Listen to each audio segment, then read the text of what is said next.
I don't know if you've seen this, but there's some serious crazy talk about Taylor Swift and Joe Biden going around right now. This is one of those things, you know, you expect to hear this from a couple of nuts and then it disappears. But if anything, it's picking up steam. The Not Too Swifties got it started like this, with tweets like this. The NFL is totally rigged for the Chiefs. Taylor Swift, Mr. Pfizer, all to spread Democrat propaganda. Calling it now, KC wins, goes to the Super Bowl. Swift comes out at halftime show, endorses Joe Biden with Kelsey at midfield. It's all been an op since day one. So let me get this straight, okay? The same people who believe Joe Biden has dementia and needs Kamala Harris to feed him butterscotch tapioca every night also believe that he has somehow planned and executed a diabolically brilliant scheme to fix the NFL playoffs so the biggest pop star in the world can pop up on the Jumbotron during the Super Bowl in between a Kia and a Tostitos commercial to hypnotize her 11-year-old fans into voting for Joe Biden.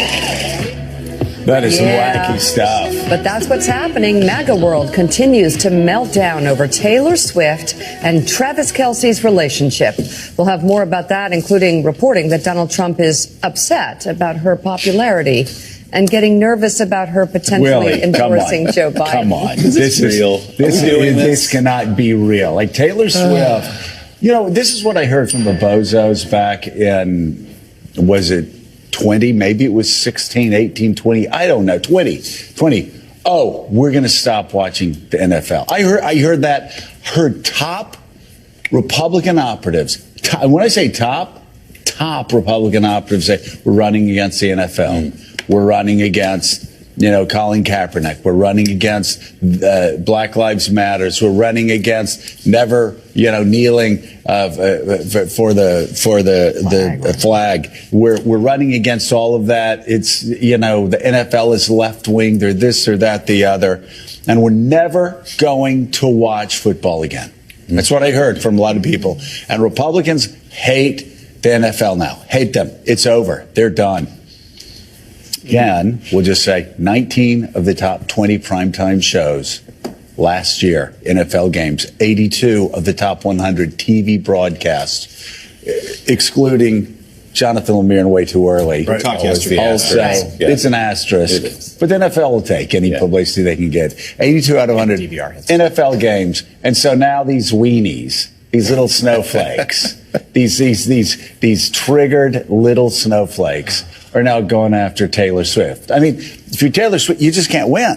No. Yeah, like she was called. Yeah, well, actually, she wins all the time. She wins every time. But politically, remember the left used to attack her. Oh, she's like this right-wing Nazi type figure, and now it's the right attacking her. It's just like, just shut up. Also, the attack on the NFL hasn't worked very well. The AFC Championship game was watched by a record 56 million people. I think it peaked at like 65 million viewers. So that's not working very well. You have to wonder, Joe, is this some kind of an op on the other side to attack all of the most popular things in the world? To go after Disney, if you're Ron DeSantis, to go after the NFL, and maybe one of the 5 most popular artists in the history of human civilization. Yes. Let's go after her, too. Because she's dating a guy on the Chiefs, and she might be a Democrat. Let's go after Mickey Mouse, Taylor Swift. I mean, it's crazy. Remember what the great Jim Croce used to say, you know, you don't tug on Superman's cape, you don't spit in the wind, you don't pull the mask off the old Ranger, you don't mess around with Taylor Swift. No, you just don't mess around with Taylor Swift. There's no way to win that fight. More on this coming up. There's no win.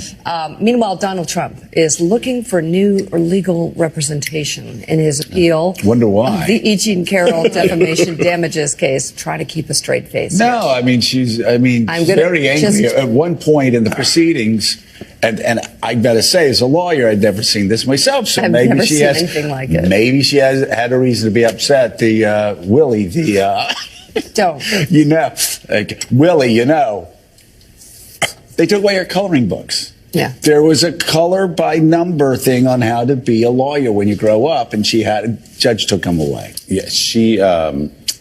Some have said. Some have said. Not us. Nobody here.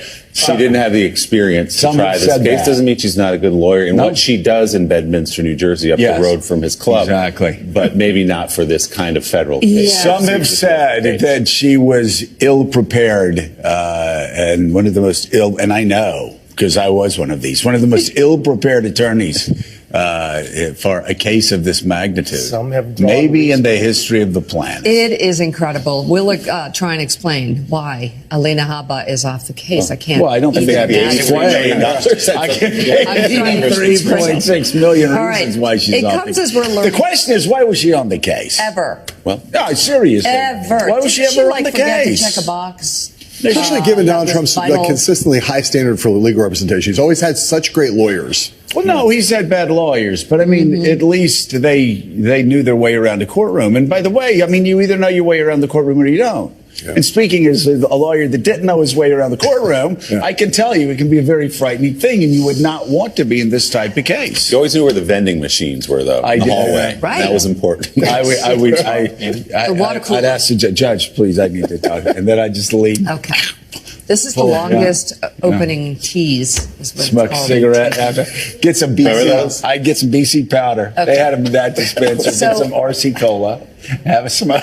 Go back in. Dr. Pepper. And no further questions. I'd ask her to continue with.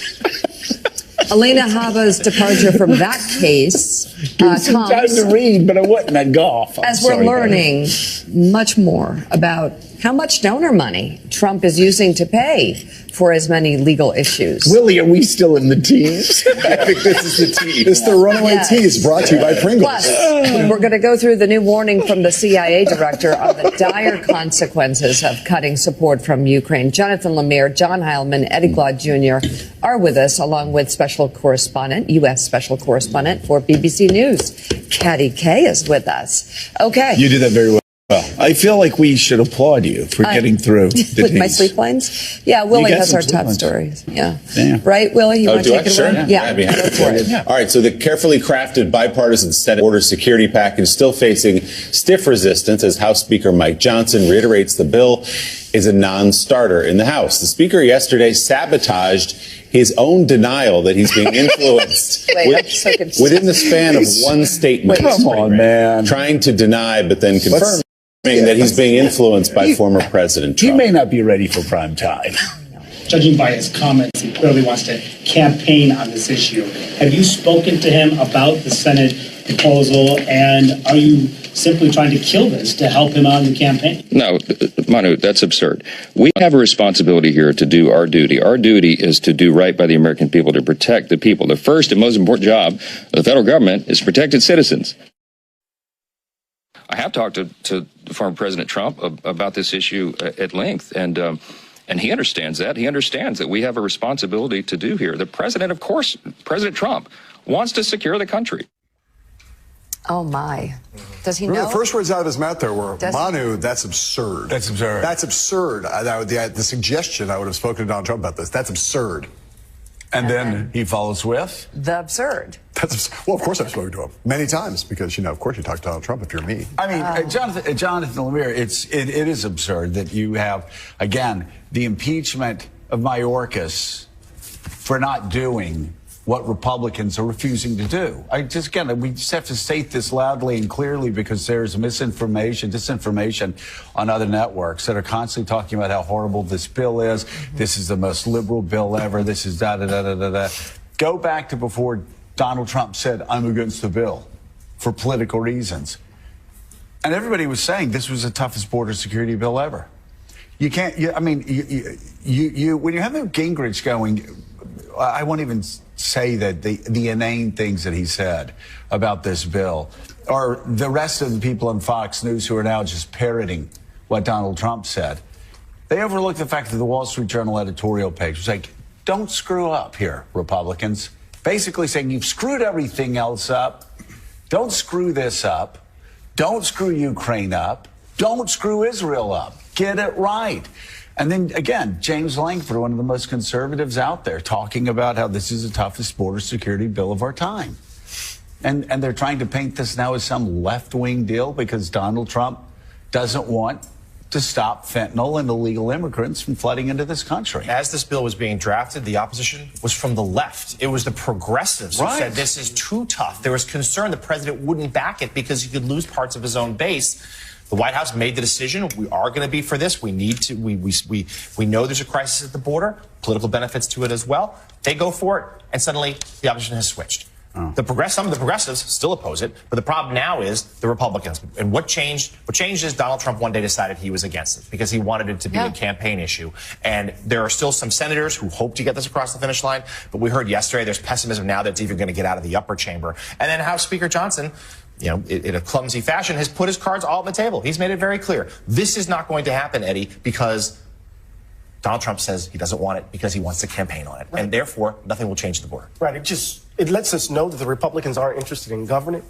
It lets us know that the principles that so-called animate these Republicans aren't necessarily principles that they hold dearly and truly or genuinely. Right.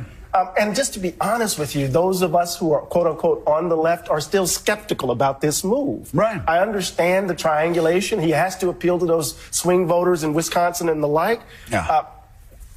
To be quiet in the face of it is a hard challenge. But look, we're in this moment, and this moment is full of folk who are, shall we say, not too bright politically, it seems to me. It really is. I mean, again, John Heilman, I mean, you look at what Donald Trump has admitted out loud over the last 2 weeks. Yeah. It's just on policy. Yeah. Forget all the other things. Sure. Forget all the rapes and all, according to the judge. Forget the $83 million. Forget all of it. Forget the stolen nuclear secrets. Forget the illegal payoffs to porn stars. I want you to even forget the insurrection at the U.S. Capitol level.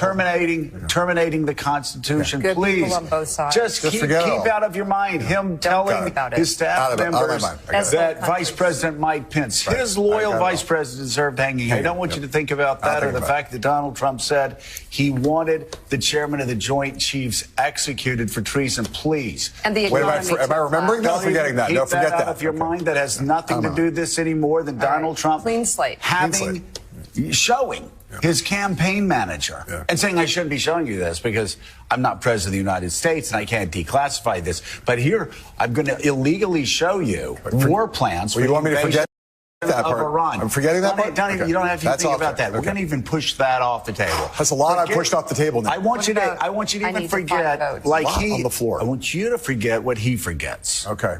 That he's running against a guy named Joe Biden because he thinks he's running against Barack Obama. Put all that to the side, and I could go on forever. I'm about to. But Nikki Haley and Nancy Pelosi are the same person. Forget about that too. Forget about that too. Just remember two things this election season. Right. Number one, Donald Trump wants the economy to crash. And he admitted on television he wants a depression this year. He admitted that. That's number one. Number two, Donald Trump has told the Republican Party to kill the toughest illegal immigration bill in history. In history, after making this the centerpiece of every one of his campaigns. And talk about him taking those two issues and Democrats taking those two issues to the American people. Well, to begin with, like the notion that Donald Trump is self-interested above all in the first case, depression. I want a depression because it'll help me win. And the notion that he doesn't have any principles on immigration. What's the issue, not the substance. That he's a hypocrite. These are not news flashes to anybody who's been covering Donald Trump for a while. If the question is, can Democrats run on those issues? I would say particularly the first one. I would think yes. You would think that it would be there'd be a kind of political malpractice if you, like many things that Trump says at this point, if you didn't see, $500 million worth of advertising with Donald Trump standing, I want to see a depression before the next election. The thing in the immigration case that this is not to in any way credit him, but you do see the whole Republican Party here looking at what happened with abortion, which was dog that caught the bus, right? We have got to stop abortion. We've got to get rid of that Roe v. Wade. And now they got rid of Roe v. Wade, and they're like, oh, so this isn't so great for us politically. In the immigration case is sort of the same thing. They've been, hey, build that wall. Let's put armed troops on the southern border. Let's arm the northern border. Let's do all that stuff. And now you have a president who's not quite willing to go that far, but is willing to do things no Democratic president in our lifetime has been willing to do on the southern border. And Republicans are going, oh, yeah, if he maybe we don't want to catch that bus, because the last time we caught the bus, it didn't work out too well for us. And by the way, the Wall Street Journal editorial page this morning, headline, impeaching Mayorkas achieves nothing. It says a policy dispute does not qualify as a high crime or misdemeanor. They're saying the conclusion is walk away from the nonsense about impeaching Mayorkas and take the border security. Take the bill. That's from the Wall Street Journal this morning. Another ramification of not taking the deal, we're hearing from CIA Director William Burns, who's warning lawmakers against cutting off support from Ukraine. In a new place published in Foreign Affairs, Burns writes in part this: for the United States to walk away from the conflict at this crucial moment and cut off support to Ukraine would be an own goal of historic proportions. Burns points out Ukraine aid makes up less than 5% of the U.S. defense budget and argues it is a, quote, relatively modest investment with significant geopolitical returns for the United States.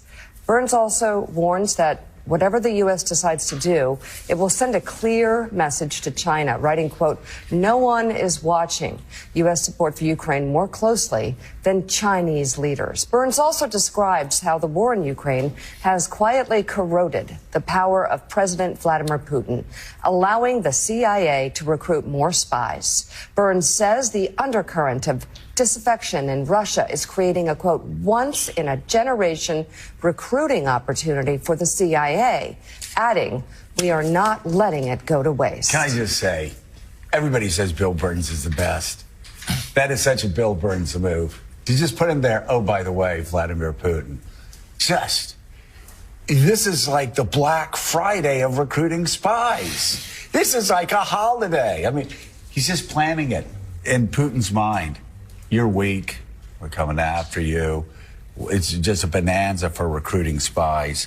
I mean, there are so many opportunities. And Caddy, it's good to hear this from Bill Burns, because over the past couple months, there have been obviously, Putin winning, Putin getting the best of this, Putin getting the best of that.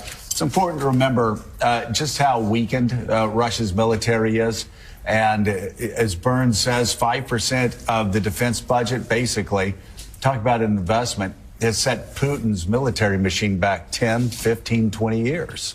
Yeah, I loved the little George Smiley move, didn't you? You know, that kind of little bit about, by the way. By the way, exactly. By the way, Tinker Tailor. Look, I think this is the American administration and people who support the war in Ukraine have not done a very good job at making the public case to the American people about why they should carry on sending arms and weapons and supplies to Ukraine. And it is exactly the case that Bill Burns has just laid out. For less than 5% of the U.S. defense budget, Ukraine is doing America's work for it. It is Ukrainians who are dying. They are minimizing the power of Russia's military. They are hurting Russia economically. They are pushing Russia to try and have to find friends around the world who may not treat them very well. And I think, it's a very good argument. And it's the argument that basically Ukrainians are dying for America's own national interest. And it's a cheap way for America to degrade Russia's military and economic power. And I think having it laid out by Bill Burns there, it is the kind of argument that American officials perhaps could have been making louder for longer, because we've watched the erosion of support amongst both Republicans and Democrats for carrying on supporting Ukraine.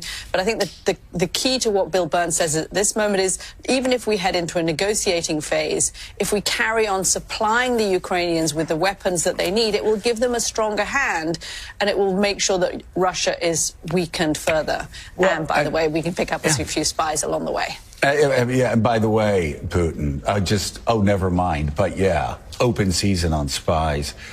So Jonathan Lemire, U.S. intel believes that Putin's in a position now where he's ready to negotiate. He's showing as strong a hand as he can show, but that he's ready to negotiate. But they can't get to that point until they get this aid package through. And if they don't get this aid package through, then Putin will wait for the possibility of Donald Trump being elected. Yeah, that's precisely And it. by the way, Republicans are doing this. Republicans are doing this. They're helping the Russian invader. Yeah. It's that clear. So first, Republicans started to oppose just aiding Ukraine when it was a separate matter. And now, by opposing the border security bill, which is linked, they're doing it again. You're right. Officials that I talked to say this. I mean, there are two things can be true at once. Yes, the last few months have been kinder to Putin. That said, the war as a whole has still been a disaster for him. His military has been badly degraded. You know, it has been corruption rife through the troops there. He's lost men and machine. He is someone who, and I'm sure Burns noted this with his piece, their little dig about spies, someone already really paranoid about his being able to hold on to power. He's facing an election. Of course he'll win, but he's trying to win by as much margin as possible. He is someone who officials tell me they do believe is waiting out for November, but he's not going to even think about going to the negotiating table if the U.S. cannot supply Ukraine. And we're hearing from the Ukrainians each and every day they're running out of ammunition, and there's some issues there right now. Zelensky is pushing out the top military commander. Like, Putin does see a weakness right now to stay the course. Right. But if this billions upon billions of dollars of aid comes through, and the U.S. can reinforce Ukraine to at least hold their positions and maybe push Russia further back, that's the moment Putin would go to the table. But he's not going to do that if the U.S. walks away. Europe can't do it on its own. And can you believe, Willie, that the party of Reagan wants to concede Ukraine to an ex-KGB agent who said the greatest geopolitical tragedy of the 20th century was the collapse of the Soviet Union? And they're also the ones, right now, the ones fighting against border security here in the United States. It's sick. And we've heard from, just yesterday, actually, Republican senators saying to their colleagues in the House, you know who loves all this, what you're doing right now, this stunt with immigration? Vladimir Putin. You're handing him Ukraine. If you don't get funding because you insist on it being attached, one senator even suggested the opposition to the immigration bill was a Russian op, somehow, that they were pushing information in through social media and adding downward pressure. No evidence of that. But the point is, the Republicans in the Senate are making the case you're making, which is that get Ukraine the money it needs, get Israel the support it needs, and let's handle this immigration thing separately, and we've got it right in front of us. Take the deal. Yeah, and Burns is right. China's watching. Mm-hmm. And the same Republicans that would bitch and whine about China moving on Taiwan because the United States looked weak, because the House won't fund our allies, you know, those are the same people who are responsible for this. Absolutely. By the way, wait a minute, the things. first guy saying this is really bad. It's idolatry. It's idolatry. Can you imagine irony? I can't think of irony. Oh my God. Talk about, like, who would know about that? kicking a pot, dead horse. kettle, pot, yeah, kettle. Idolatry, definitely. and then manners. Yeah. This from Incredible. Very worried about potty mouth. Yeah. Oh, my gosh. Suddenly. How dare she? A lot of pearl clutching. How dare she? A lot of fainting couches on those networks. It's not just Trump supporters who are talking about Taylor Swift. According to three sources who spoke with Rolling Stone, Trump himself recently claimed in private that he was, quote, more popular than the music star, and that his fans were more committed than hers. Well, I mean, her fans won't actually kill four cops. No, they won't do insurrections. They won't it's true. try to take the government over, if that's what you mean. If you're gauging commitment, they won't take American flags and turn them into spears and spear law enforcement officers. If that's what you're talking about, you're right. Yeah. All right. Also, he's reportedly complained about Time Magazine's decision to name her Person of the Year. He doesn't like that, saying it made no sense that he was not selected. I think it's really funny the way this story is sourced in a really hilarious way. It was also like, you know, a person close to Trump and another person familiar with the matter said, it's like, it makes sense. Some matter here. No matter. National security. Hey, Donald Trump is insecure about how famous he is, and whenever there's anybody who's more famous who gets on the cover of Time magazine, he gets mad. That's, you know, And the sun rises in the east and sets in the west. Court will be in session today, somewhere. Right. Well, wait, the 31, it's the 31st, right? Yeah. I do think it's a the judge had distraction. said he would have the decision that it's not firm. He doesn't have to give. Which one is this? This is immunity. Which one is this? Okay. No, this is which one is this? 250 million. Civil case in New York. The judge. There's nothing that says the judge has to decide today, but he's kept every other deadline he's imposed. Which one? This is the civil case in New York. The fraud case. I like it when Mika asks the question. Which one is this? wanna- Which judge? I can't. My point is exactly why they want to to talk about Taylor Swift and make up this fake stuff. I know. Because honestly, folks on Fox News and all those other networks there, they can't talk about E. Jean Carroll. They won't cover it. If they do, it's a glancing mention. They can't talk about the legal woes facing this former president because it messes up their entire money-making narrative. Well, I mean, so they have to go after Taylor Swift. I mean, they did. I'm sure they have, but they certainly didn't when it was like in breaking news mode at 5 o'clock on Friday, which is fascinating. When Fox, the story actually broke. Fox sports host though, Cowherd, Colin Cowherd, took down the deep-seated misogyny that he thinks is driving much of this. There's a lot of really weird, lonely, insecure men out there. The fact that a pop star, the world's biggest pop star, is dating a star tight end who had one of his greatest games ever, and a network puts them on the air briefly, that it bothers you, what does that say about your life? Judge people sometimes on the silly stuff that bothers them. It'll tell you a lot about them. When I hear this whole thing about Taylor Swift, I just want to watch football. Liar, you're lying. That's not true. A football telecast is not just football. In fact, the commercials for 4 hours before the Super Bowl will be widely watched. The fact that a pop star, the world's biggest pop star, is dating a star tight end who had one of his greatest games ever, and a network puts them on the air briefly, that it bothers you, what does that say about your life? Judge people sometimes on the silly stuff that bothers them. It'll tell you a lot about them. When I hear this whole thing about Taylor Swift, I just want to watch football. Liar, you're lying. That's not true. A football telecast is not just football. In fact, the commercials for 4 hours before the Super Bowl will be widely watched. Did you know statistically in a 3.5-hour NFL playoff broadcast or regular season broadcast, just 18 minutes are actual football? And we have the data, we have the numbers, you don't turn away. There's coaches cutaways, they show fans in Buffalo on fire, commercials, reviews, 18 minutes of real football. For the record, about the length of 5 Taylor Swift songs. Listen to this, the New York Times measured how long she was actually on the broadcast. Do you know how long it is on average? 25 seconds in 3.5 hours. Against the Ravens, it was up to a whopping 32 seconds. It was 14 Chiefs and Raiders on Christmas, 12 Chiefs and Bengals, 24 seconds, Buffalo, Kansas City. She was on for a minute against the Dolphins, but it was an absolutely awful broadcast. They should have had a concert in the middle of it. That would have been more interesting. And why wouldn't CBS, which you know has the Grammys, cross-promote the world's biggest pop star? Hey, listen, I worked at the other network. I work at Fox. I've seen us jam people on TV shows I would never watch during football games and sporting events. Don't forget to watch this right after the game. I've already forgot about it. Let's get back to the game. But I don't have to rush to social media. I'm okay with it.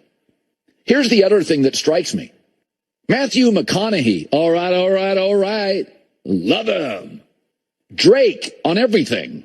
Spike Lee, Knicks games. Eminem, Michigan sporting events. We celebrated.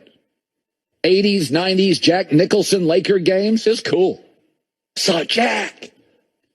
But a talented and beautiful woman is on the air, one who would never pay attention to lonely men, and it bothers them. There's a stat out there, it's kind of uncomfortable for you sad guys, that 50% of men never have real intimacy with a woman. That means the other 50% have multiple intimate relationships with women. And those ones that don't are angry and sad and lonely, and they are often misogynistic and resent women who didn't give them the time they think they deserve. We celebrate all these goofballs jumping on tables in Buffalo and cheese hats and men and Matthew McConaughey and Drake and Jack Nicholson, men and Eminem, and it's cool, and can I get a selfie, and I can't believe I saw... And a young, attractive, beautiful, talented woman comes on for 25 seconds. And you're bothered. Again, judge people by the silly things that bother them. This says nothing, this anger. This says nothing about Taylor Swift. It says everything about the men bothered by it. Listen, I love Colin. That was strong and that was powerful. It's also very long. You know that reminded me of. You know that reminded me of. Our teas are open really this morning. Remind me of Scarborough country when I wanted to take a break, and I'd go. Some right-wing thing would say Jon Stewart's bad for America, and they'd go, "It's Jon Stewart, bad for America. Let's see." And then we would just cut 30 minutes of clips. I'd walk outside, do some push-ups, smoke a cigarette, get a Red Bull, smoke a cigarette. Scarborough country. Then I'd start. I'd say, you know what? I want to learn a new language. I'd start learning a new language. You got your Berlitz language course going. They'd still be showing Jon Stewart. I'd go, okay, I think I can visit, Portugal this summer. I think I get the language. And then I go back in, Willie, and then I go, nah, he's not bad for America. We'll be right back with Holly Weird. Well, I did that like 20 times. It was that, but let's and the be ratings. fair. You do that one night, then the next night you'd go, has American Idol gotten too mean? Let's watch. Yeah. And 30 minutes, you come, nah, I think it's fine. American Idol's fine. Brilliant. That was a good one, too. All right. That was a good one, Joining too. us now, senior columnist for the Daily Beast, Matt Lewis. His latest piece is entitled Far-Right Snowflakes Are Terrified of the Super Bowl and Taylor Swift. Well, Matt, Colin, who's great. We love him. We love him. Colin.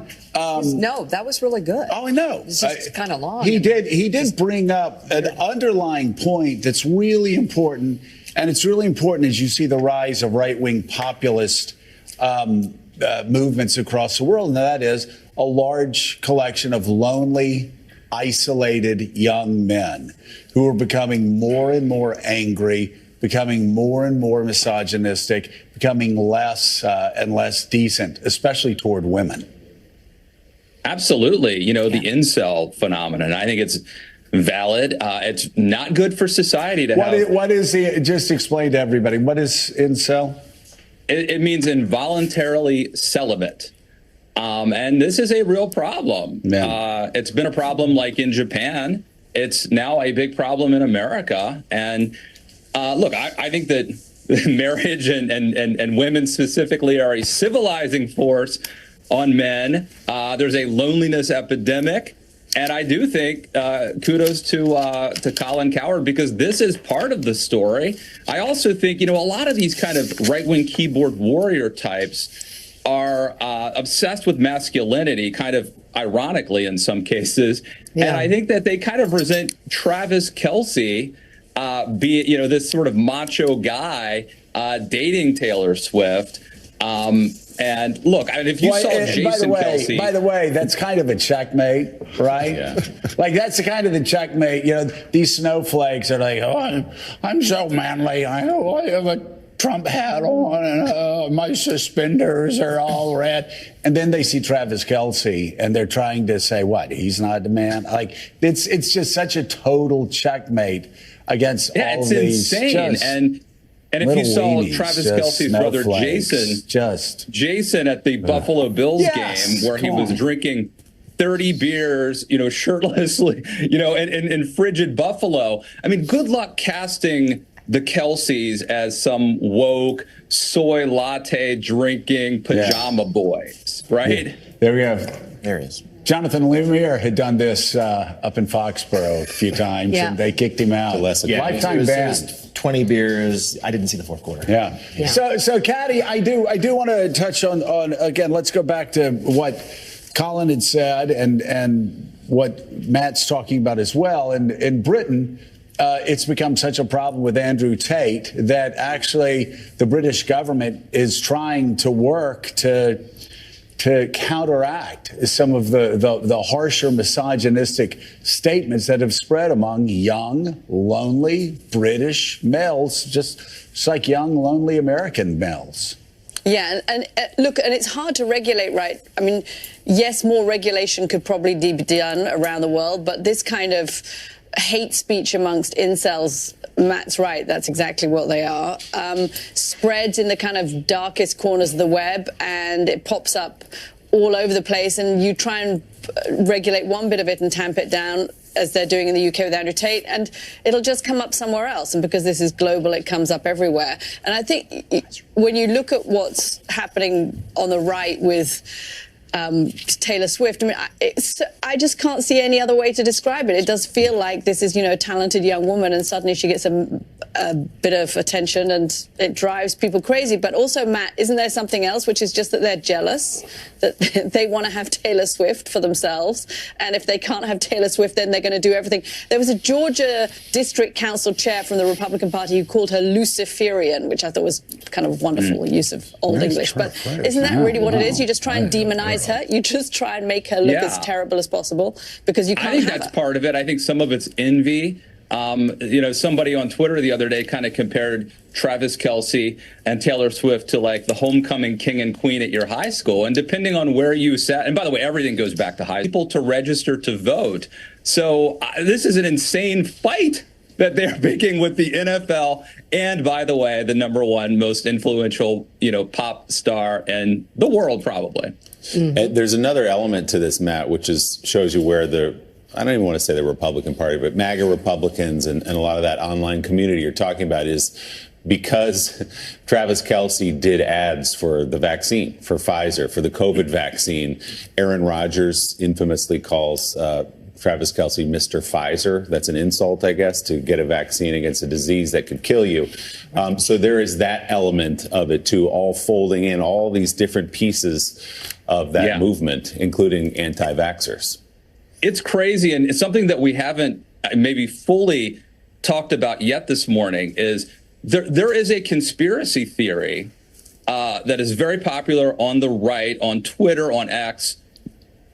Millions of people are seeing this, and Vivek Ramaswamy sort of alluded to this in a tweet the other day, I think Monday, right after the Chiefs won and were headed to the Super Bowl. There is a theory that this is a deep state operation, that Taylor Swift and Travis Kelce are put together. They're not a real relationship. Somehow the NFL has rigged it so that the Chiefs, who, by the way, have gone to 4 of the last 5 Super Bowls, but the NFL has rigged it so that the Chiefs are going to the Super Bowl, and it's all a deep state psyops campaign to beat Donald Trump.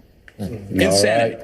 It is insanity. Columnist for the Daily Beast, Matt Lewis. Thank you very much. The CIA is good. They went into Texas 25 years ago and made Patrick Mahomes one of the greatest athletes in the history of sports. I know. Got him up through college, into the NFL, made him who he is. And they've been working at this a long time. And Kelce, they got. As soon as the Red Sox should be talking more to the CIA. We really should. We need there's got to be some Red Sox CIA talks. The Biden administration is often thwarted by one senator from West Virginia, but yet they rigged this. They pull off, they leaked the NFL and Taylor Swift. I have no idea how they did it. The thing is that Barack Obama was so good at is he figured out how to find stars, not at this level, but find stars. Especially, he was brilliant on. He'd do YouTube.